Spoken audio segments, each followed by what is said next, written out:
Pembangunan seringkali dipandang sebagai angka-angka besar dan proyek ambisius. Tapi, apa sebenarnya yang terjadi di balik angka-angka itu?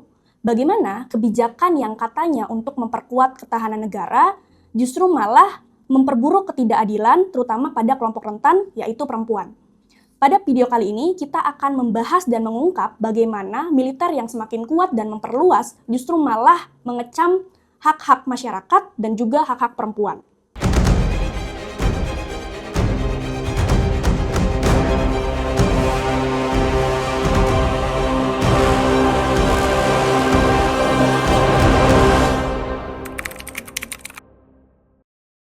Presiden Prabowo Subianto telah meresmikan 162 satuan baru di tubuh Tentara Nasional Indonesia melalui Peraturan Presiden Nomor 84 Tahun 2025. Peraturan ini bukan hanya sekedar peresmian administratif, tetapi ini adalah langkah nyata untuk memperbesar dan memperluas struktur militer di Indonesia.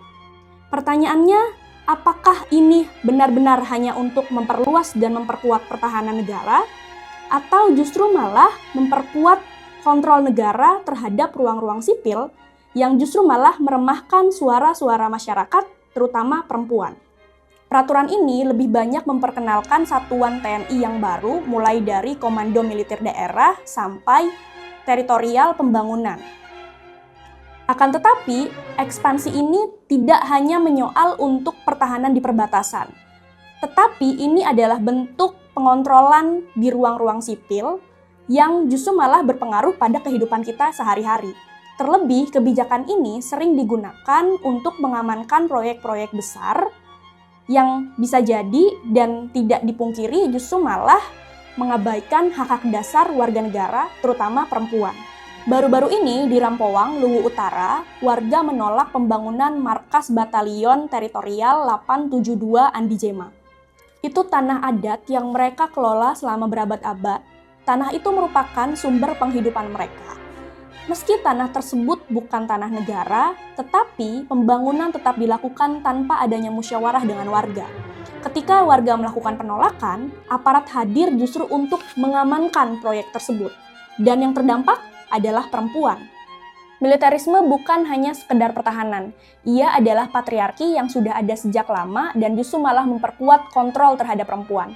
Ketika tanah mereka dirampas, perempuanlah yang memikul beban sangat berat.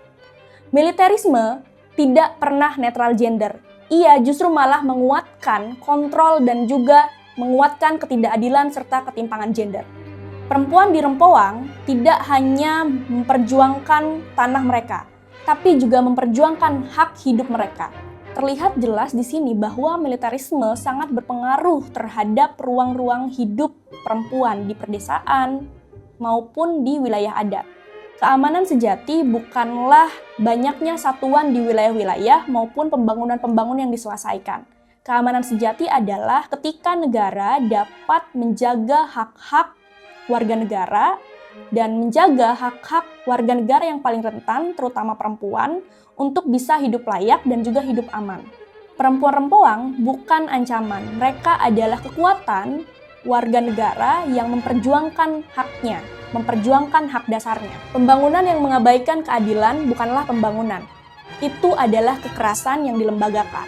Militerisme yang semakin meluas ini tidak hanya mengancam hak-hak kita, tetapi juga mengancam hak dasar warga negara. Perempuan seringkali berada di garis depan perjuangan ini.